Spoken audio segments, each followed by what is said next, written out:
میخوام بگم تو فیلم‌های ایرانی زن و مرد چطوری همو بوس میکنن. بوسیدن تو سریالای ایرانی اینجوریه که مثلا دختر چشاشو بسته، یهو نامزدش تا میاد بوسش کنه، خواهر دختر یه مچ آبدار ازش میگیره، بعد دختر شاکی میشه. به این بوسه میگن رونالدینیویی. یا مثلا یه بوسه تو سریالای ایرانی هست، دختر خیلی شیک و پیک جلوت واسطه، بعد ذوقت میزنه بالا، یهو اسبو میبوسی.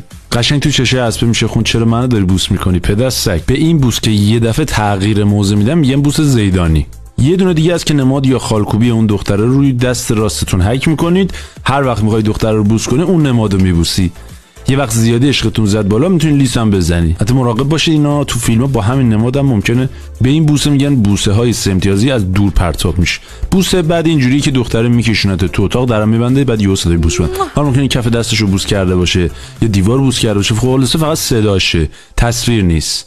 به این بوس میگن طبل تو خالی. جواد جان عزتی نقش مهمی تو بوس‌های فیلم‌های ایرانی دارن. آخرین بوس هم بوس خاصیه که زنه سرش از روی مهر برمی‌داره، مرده میره مهر رو بوس میکنه. اینو خود خدام هنوز گردن نگرفته، تو فرشته‌ها یهو تصمیم تا این پاره کردن. شیطون هم که اصلا ویدیو چک داد. این بوس هم که اسمش بوس مذهبیه. بله، قشنگترین بوسه‌ای که تا الان داشتی به کی یا چی بوده؟ اونو بنویس.